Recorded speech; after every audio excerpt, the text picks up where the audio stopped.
Buenos días, ¿cómo andan? Soy Fernando Rodeles, esto es Política Analizada, estamos en un nuevo ciclo donde hablamos de comunicación, fútbol y política y hoy tenemos el placer de estar con Rodrigo Alonso, director deportivo, entrenador, exjugador de fútbol. ¿Cómo andás?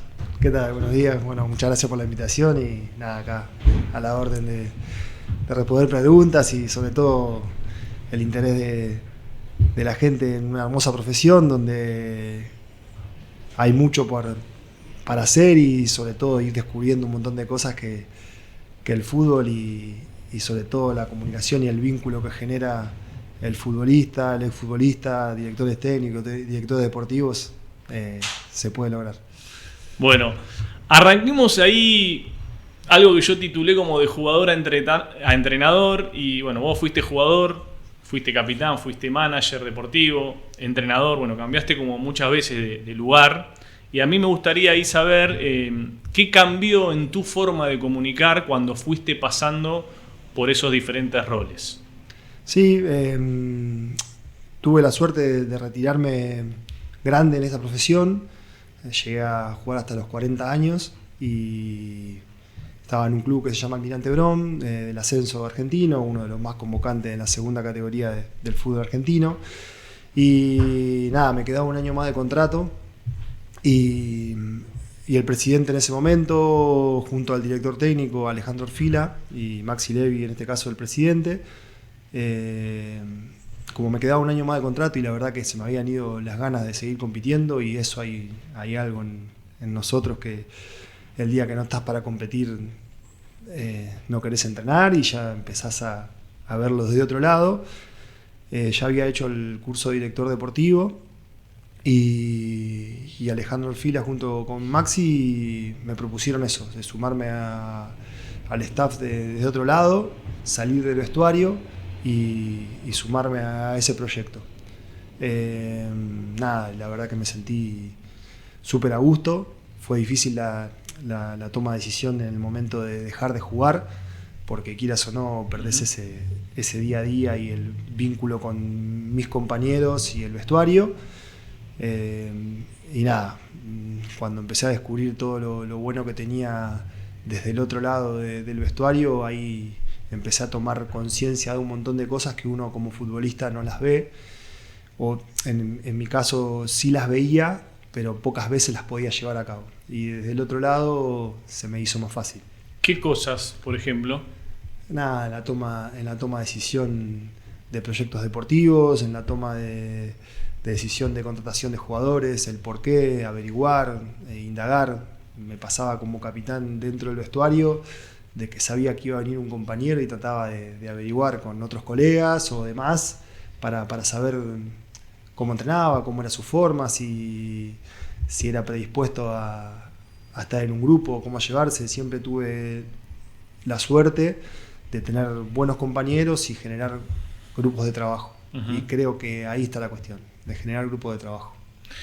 Yo ahí te hacía un poco énfasis en los tipos de comunicación, que quizás como capitán o como jugador vos tenés alguna comunicación con tus compañeros, con el entrenador.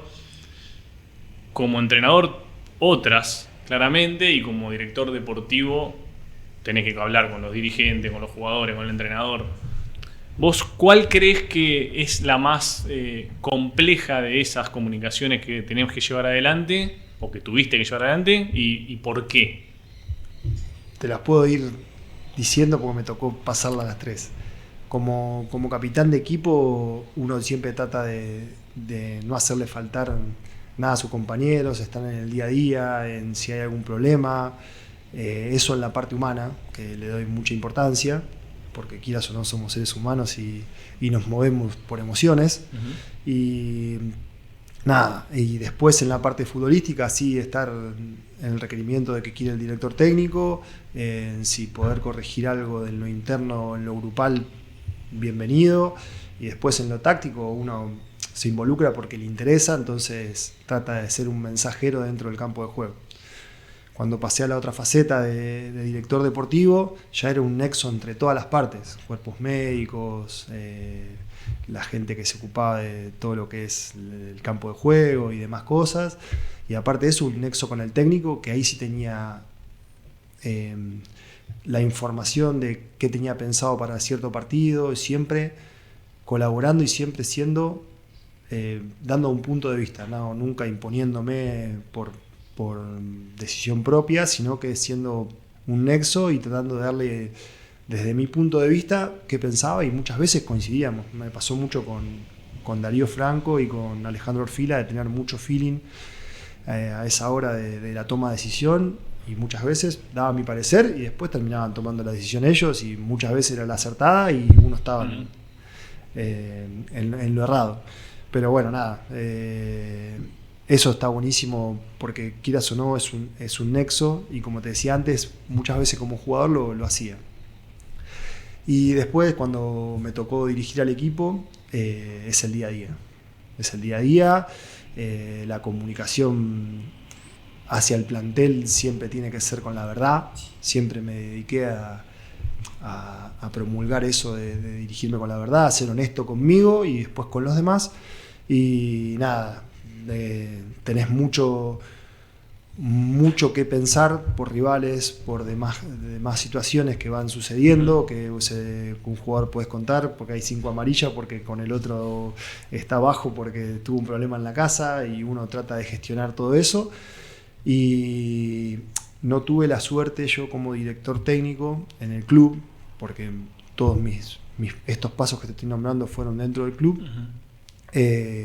Contar con un director deportivo para un montón de cosas que uno como director técnico tiene que delegar, que me ha pasado de delegar, uno se tenía que ocupar. Entonces muchas veces cumplía las dos funciones. No reniego porque uno lo hace porque es un apasionado de esto, pero obviamente que no es lo ideal. Lo ideal es ir trabajando con una estructura y sabiendo de que uno tiene que preparar el partido, ocuparse de sus 25, 28 jugadores. En este caso teníamos un plantel mucho más largo en el club, pero no va al caso. Y nada, y quedarse solamente en esa toma de decisión. Me pasaba mucho eso, que tenía que, suponete, el último viaje a Madrid, que fue el último partido que nos tocó dirigir, tuvimos que salir a buscar una cancha en Madrid porque las que nos estaban prestando no eran muy buenas. Y bueno, son cosas que uno lo va sacando del foco, pero como te decía antes, no reniego de eso porque sé de las limitaciones que puede llegar a tener el club, y uno trata de defender las instituciones. O por lo menos en mi caso me pasa eso. Interpreto esto que decís como la capacidad que tiene que tener un entrenador o un director deportivo de la flexibilidad, ¿no? ¿Qué valor le das a la flexibilidad dentro de un director técnico y un jugador y un director deportivo a la hora de llevar adelante un plantel? Nada, la forma de liderar de uno, por lo menos la propia, es siempre de ser conciliador, de convencer desde el convencimiento en sí, y no de imponer. No voy con eso de se hace porque te digo yo. Te voy a dar las herramientas, o te voy a mostrar distintas formas y herramientas para que vos veas que este tiene razón, o va por ahí. A veces cuesta, a veces hay chicos que lo toman y hay chicos que no, y bueno, ahí está la gestión que tiene que tener uno en seguir por ese camino, insistiendo para que el jugador se potencie. Creo que el verdadero protagonista de todo esto es el jugador de fútbol. Sin 11 de un lado y sin 11 de otro no habría fútbol. Entonces el verdadero protagonista es el jugador de fútbol, y de ahí, como te decía, es convencerlos para que una idea, lo que uno tiene en la cabeza, lo puedan llevar a cabo. A mí me ha tocado trabajar con varios entrenadores de fútbol y sobre todo también de juveniles, y una de las conversaciones más difíciles que tiene un entrenador juvenil o un coordinador juvenil es la de desvincular a un chico, decir, bueno, no seguís. Me gustaría, según tu opinión, ¿cuál es la conversación más difícil que te tocó, que a tu criterio tiene que tener un entrenador de fútbol con un jugador? No tuve sí, como director deportivo capaz que tuve que tomar decisiones en que se hayan ido chicos, o mismo poder traer un jugador y que ese jugador no quiera venir por eso y tratar de convencerlo desde ahí.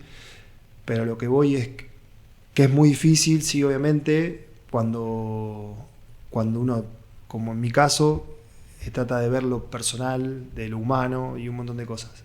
Pero siempre digo lo mismo, uno juzga, en este caso, como técnico, como director deportivo, juzga al jugador de fútbol, al profesional, o en este caso, si te toca dirigir juveniles, al jugador de fútbol propio, no juzga a la persona. Entonces, sacar y dividir ahí sí lo que es a nivel personal, que te puede gustar o no, va encaminado a lo que uno piensa o quiere, pero uno juzga al jugador de fútbol. Y lamentablemente muchas veces me ha pasado de tener mucha empatía a nivel personal, pero a nivel profesional no llegar a la meta que uno quiere o no busca o no encuentra lo que uno pretende para en este caso dirigir el equipo o para estar en una estructura de un plantel profesional. Entonces me hace muy bien a mí mentalmente decir, bueno, esto es como jugador de fútbol y esto es como persona.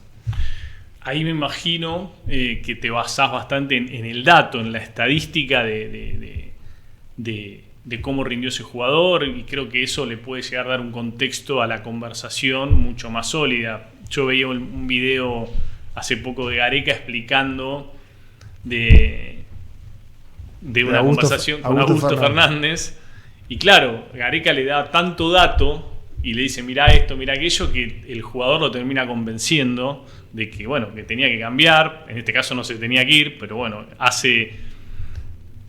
reflexiona y cambia de alguna manera. Entonces, ¿qué valor vos le das al dato a la hora de trabajar con los jugadores?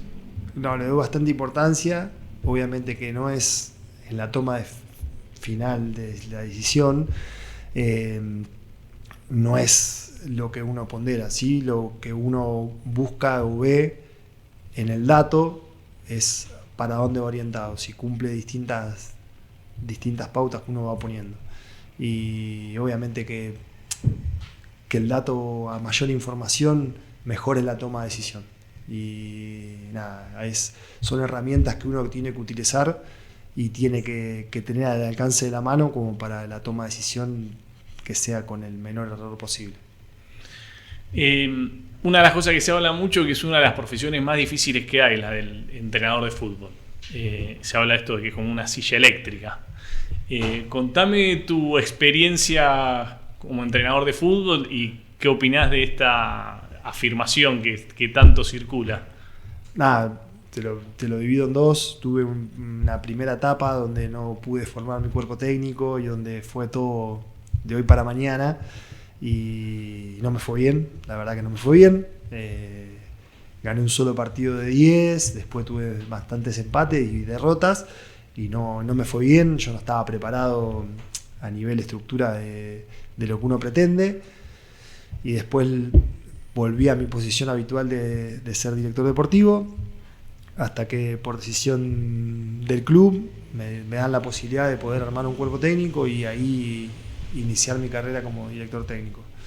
Y nada, el día y la noche, porque sacamos el 50% de los puntos, donde hemos ganado partidos muy importantes para el club, estábamos peleando el descenso en una situación media caótica, porque en un club de tanta convocatoria, de hacía un par de años haber jugado una final por ascender en la primera división, la perdemos con Independiente de Rivadavia de Mendoza, que ayer empató con Fluminense por Copa Libertadores, y bueno, alarmarme y ver desde otro lado de que podía tener gente donde yo contenerme cuando tenía un problema y un montón de cosas, eso me dio otra pauta de que era otra cosa. No era lo que había vivido en ese 2024, sino que había un mañana y había algo más. Y ser director técnico de un club, como te dije, tan convocante y tener esa presión, la verdad que a uno lo reconforta. La verdad que va por ahí. Una de las cosas que también se habla mucho tiene que ver con lo que es lo mental en el fútbol, ¿no? Entonces se habla mucho de lo mental, hay veces queda como una frase general, en el último tiempo por suerte no. A mí nosotros decimos que también lo mental se entrena desde las conversaciones que tenés, de cómo procesás el error, de cómo sostenés la confianza, bueno, cómo volvés rápido al partido en una jugada. Entonces, ahí me gustaría saber vos cómo trabajás o si te ha tocado trabajar desde la palabra para que, bueno, el jugador no se quede enganchado, bueno, en una duda, en el miedo o en la frustración. Sí, nosotros, te vuelvo el tiempo atrás, nosotros como jugadores de fútbol en mi época nos criaban como jugadores de fútbol, no había otra cosa, no había, había que estudiar y vos decías, mañana no puedo venir porque tengo que rendir una prueba y bueno, va a jugar otro. Esa era la contestación. Eso a medida que fue pasando el tiempo, por suerte, fue cambiando y hoy el jugador de fútbol se va formando y tiene un montón de herramientas que antes no tenía. Como te decía antes, creo mucho en lo personal, en lo humano, previo a hacerlo profesional, porque creo que desde ahí se parte en formación, en no formación académica, sino que en formación desde la casa, el respeto, un montón de cosas que hacen que el jugador de fútbol pueda ir evolucionando y creciendo en sus carreras. Obviamente que le doy mucha importancia a eso, y como director deportivo hice un cuerpo médico donde había una psicóloga deportiva y después nos dio mucho resultado porque se encontraban un montón de cosas en un club que tiene mucha falencia de eso, desde la calle, desde la casa, desde un montón de lados, porque te manejas en un ambiente no bajo, pero sí de poco recurso, y hay que contener todo eso porque la presión es mucha. Y después ahora como director técnico, eso fue como director deportivo. Como director técnico sumé a un coach y la verdad que nos dio mucho resultado. Y después tengo una anécdota de los últimos 6 meses del año pasado con un jugador que no podía hacer goles. Tenía las situaciones, pero erraba mucho. Me tocó vivirlo como director deportivo y después me tocó dirigirlo. Entonces, cuando me tocó dirigirlo, el primer partido es un clásico con Chicago. Y claro, el chico venía haciendo bien su labor en el equipo, pero no hacía goles. Y lo primero que hice fue sacarlo. Y claro, fue como diciendo, antes cuando estabas a mi lado me decías, dale que ya va a llegar, y lo primero que haces cuando tomás la decisión de armar el equipo, me sacás. Y le dije textuales palabras, lo saqué de la práctica y le dije, no te saco porque no haces goles, no te saco porque haces mal tu trabajo, sino que tenés que descansar la cabeza, porque vas a ver que este partido lo vamos a ganar y va a ser todo más fácil para vos. Dicho y hecho, tuvimos la suerte de ganar 3-1 ese partido en cancha de Chicago, y al otro partido con Gimnasia de Mendoza, en Mendoza, que venía puntero y haciendo una campaña bárbara en el campeonato, vuelve a ser titular, pasó de no jugar a no estar convocado a ser titular y se le abrió el arco. Y no fue porque Rodrigo Alonso tomó esa decisión, sino que fue porque el chico se convenció y su cabeza apagó un poco ese fuego que tenía del todo el tiempo tener que demostrar y hacer goles. Y cuando terminó el partido, lo primero que vino y me dijo fue eso. Me agradeció. Tenía que estar enojado conmigo, me agradeció. Después quisimos contar con él en este inicio de campeonato y al chico le salió una propuesta mucho más grande en la categoría, en lo económico. El club no podía sostener lo económico, entonces se fue a ganar mucha más plata y fue eso, fue ese mensaje, creo que... Qué bueno que contás. Me quiero enganchar, ¿cómo te diste cuenta que necesitaba descansar la cabeza? porque como director deportivo, no tanto como técnico, ves redes sociales, porque es un termómetro. Por lo menos yo lo veo mucho, no mucho, vamos a sacarle importancia, no mucho, pero sí cuando hay un ruido tenés que ver para dónde va la opinión pública. No como director técnico, sino como director deportivo. Porque también ahí, no porque influya en una toma de decisión, pero sí tenés que saber lo que dice, aunque uno lo presienta y uno esté capacitado para analizarlo. Y era mucho el run run que había en el club, de que sí, tiene mucho desgaste, pero no hace goles, sí, pero no hace goles, y era todo el tiempo que no hace goles. Y nosotros mismos dentro del club hablábamos lo mismo, que sí, hacía muchas cosas bien, pero que no hacía goles. Y nada, fue sacarle esa presión de decir, listo, a un costado, y él pensó que era contra él y que era a favor de él.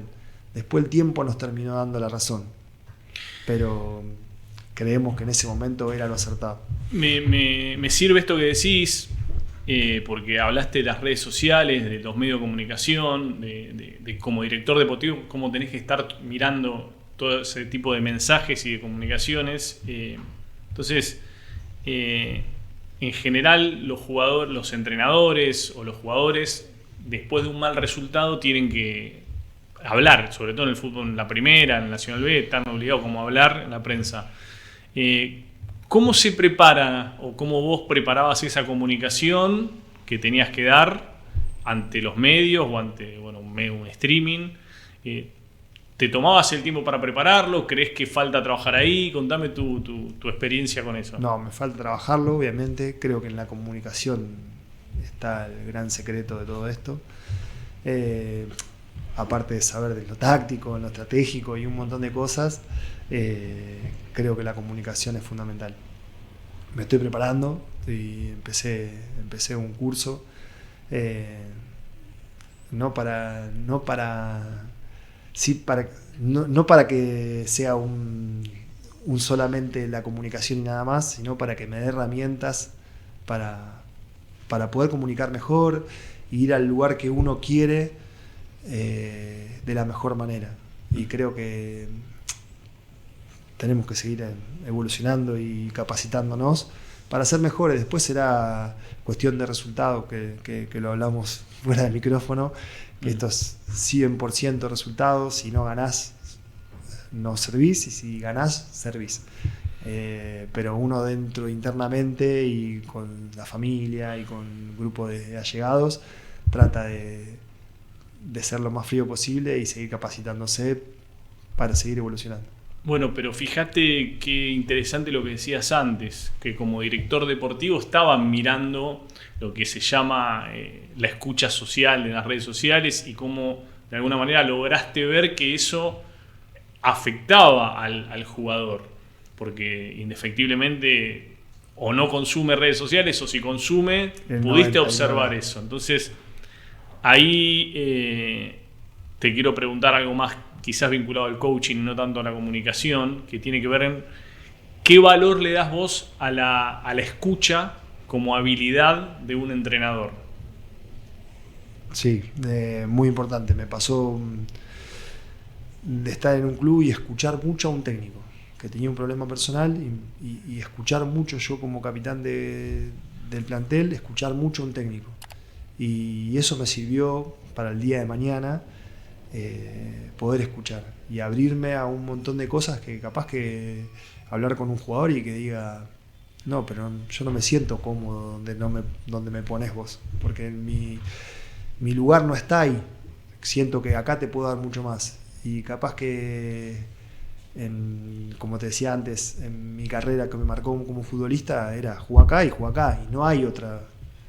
Y capaz que escuchando empezás a decir, y probémoslo, a ver qué pasa. Y obviamente que después está en la decisión de uno, si eso que el jugador te manifestó puede servir para el grupo y puede servir para su carrera y puede servir para el equipo. Creo que está ahí el punto en escuchar y obviamente que desde ahí sacar conclusiones y si se puede ayudar, bienvenido. ¿Crees que cambió, según tu experiencia en los últimos años, 10, 20 años? Bueno, vos tenés una carrera extensa como jugador de fútbol, como entrenador, como director deportivo. ¿Crees que cambió el estilo de liderazgo de los entrenadores de fútbol? Sí, mucho. Sí, cambió mucho. Antes era el director técnico, casi no tenía mucho vínculo con el jugador. Éramos más del profe, más de los profes de educación física o del ayudante de campo, y era como algo intocable. Y a medida que fue pasando, se empezó a ver que se sacaba más rédito a un jugador cuando era más llegado. Ya pasó a ser la persona previo a ser un jugador de fútbol, y eso fue evolucionando, y la verdad que uno se siente mucho más cómodo ahí. No digo que haya estado mal lo anterior, ni que esté bien lo de ahora, pero sí que creo que esa evolución le hace mejor al producto. Porque desde el humano podemos llegar a sacar muchas más cosas en lo profesional. Bueno, uno de los temas que acá trabajamos también tiene que ver con la política dirigencial en los clubes. Vos, ¿cuánto crees de importante que la comunicación entre el dirigente de fútbol y, en este caso, el entrenador? Tiene que estar, obviamente. Me ha pasado como director deportivo de que no hablen conmigo como director deportivo el técnico, sino que hable directamente con el presidente. En el fútbol argentino y en la gran mayoría de clubes argentinos, los pongo a todos en el mismo sitio, sino que pasa que la gran mayoría de clubes son presidenciables. Los presidentes son muy fuertes y la toma de decisión pasa todo el tiempo por el presidente. Hay clubes que no se mueve una camiseta si el presidente no sabe. No lo veo mal, pero es algo que va a ir cambiando, porque no pueden estar en todo. Ya hoy por hoy, si querés crecer verdaderamente, hay un montón de áreas que hay que ocuparlas, y el presidente no puede estar sobre todo, y sabiendo que la gran mayoría tienen labores extras a ser presidente de un club. Y me ha pasado con un entrenador de que no hable conmigo de fútbol. Yo era más un apoyo en lo organizativo y un montón de cosas, y no lo veía mal. Y uno como director deportivo, creo que el vínculo entre director deportivo y director técnico no hay tanta diferencia. Cuando la toma de decisión sí es en el día a día y en el armado del equipo para cada fin de semana, sí es del director técnico. Pero hay que tener un vínculo ahí por sobre todas las cosas, ya sea con el director deportivo o en este caso con el presidente. Y hay esas tres patas, digamos, aparte del plantel, hay que tenerlas fuertes, y hay que tener una mesa de diálogo, tiene que haber siempre, todo el tiempo. ¿Qué crees vos, Rodrigo, que es lo que hace que en un plantel de fútbol o en cualquier equipo se pierda la confianza? Y los resultados mandan mucho. Los resultados mandan mucho, porque el jugador de fútbol ve constantemente las redes sociales y eso lo limita. Capaz que hizo un partido bien, pero el que lo vio desde arriba pensó que no. Es un circo romano. Cuando ganás es el dedito para arriba, cuando perdés es el dedito para abajo. Y quieras o no, eso se ve. Cuando no hay ese feeling con la gente, va que el jugador empieza a mermar su rendimiento. Después está en lo que es el aparato del club, si puede absorber todo eso y sacarlo al jugador y llevándolo para el lado que esté tranquilo y se dedique nada más que solamente a ser productivo los fines de semana. Voy a reformular y me voy a meter un poco más ahí. La confianza se pierde con el tema de los resultados, estoy de acuerdo, es algo, un hecho. Y la confianza entre entrenador y jugadores, ¿qué cosas hacen que se pierda esa confianza? Y ahí va por el convencimiento. Me ha pasado que como jugador, me ha pasado de, sí, estamos con vos, pero el fin de semana llegaba y no se ganaba. Y sí, pero nosotros te bancamos porque nos gusta y sigue mandando el resultado. Venía para acá y me llega una nota de un amigo, me llega una nota de un jugador diciendo,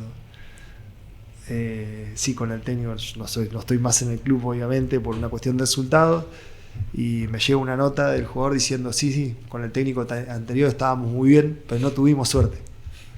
Hablando en este caso de nuestro cuerpo técnico.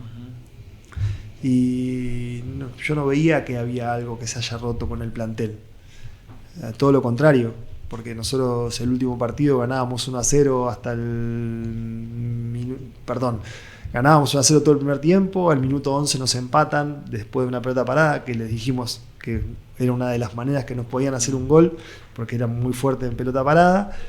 Y después terminamos perdiendo el partido en el minuto 59, ya en tiempo adicionado, por una desatención. Y no creo que haya sido adrede.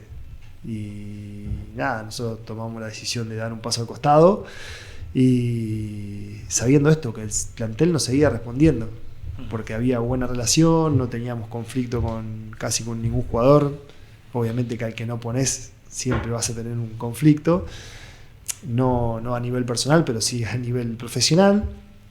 Y nada, ha pasado casos que sí se rompe la relación técnico-jugador. Pero ahí está la virtud del técnico de sacarte lo mejor, aunque nosotros dos no nos hablemos. Pero no te puedo decir por qué se rompe esa comunicación. Nosotros, te hablo en lo personal, eso no lo rompimos nunca en este último tramo, y al contrario, teníamos mucha predisposición del plantel para con el cuerpo técnico. Me van a quedar una pregunta y vos después cerrás como quieras, que me quiero enganchar con esto, tiene que ver con esta frase que también está relacionada con esto, es esto que dicen que no le llega al plantel. El entrenador no le llega al plantel. ¿Qué lectura haces de eso? Puede pasar lo que te decía antes, que el jugador no se siente identificado con la idea y primero hay un convencimiento porque lo pone y vos me ponés y yo te rindo, y hasta que un día no te rindo más porque no me gusta tu idea, porque me estás poniendo en un lugar y ahí se empieza a romper algo. Y pasa también de que no llega el mensaje desde el punto de vista motivacional, que puede pasar, porque capaz que uno como director técnico va orientado a tocar un punto para motivar y no era el punto. Hay una frase de Guardiola que dice, es saber apretar la tecla justa en cada jugador. Y hay veces que la encontrás o que te es fácil, y hay jugadores que son más reacios y no la muestran la tecla cuál hay que apretar para que nos defendamos uno al otro. Soy un convencido que los jugadores juegan para los técnicos. Juegan obviamente que para las instituciones, pero juegan para los técnicos, porque son los el que lo pone y que lo saca. Entonces, por eso en el fútbol argentino hay técnicos con mucha presencia, porque uno como jugador le pasaba de tener que rendir por uno mismo, pero sí para el técnico, porque es el que te pone y el que te da la indicación de hacer esto. Y después está cómo vos lo canalices como jugador y cómo lo lleves a cabo para poder seguir sosteniéndote en ese puesto entre los 11 titulares, vendría a ser. Bueno, ¿cómo cerrarías esta nota vos, Rodrigo, si tuvieses que dejar un mensaje para el fútbol, los entrenadores, los jugadores? Cerrala vos como vos quieras. No tengo, me fui explayando creo que en varios temas que tocamos, y creo que me quedo con eso, lo que te dije último, que en esta industria que es el fútbol hay un montón de cosas. Tuve la suerte de tener gente que hoy ha hecho carrera muy, muy importante y siempre me decían lo mismo. Mariano Andújar en este caso me decía que hay vida después del fútbol. Y claro, uno cuando va pasando el tiempo, somos contemporáneos con Mariano, va pasando el tiempo y lo empieza a notar mucho más, que hay vida después del fútbol.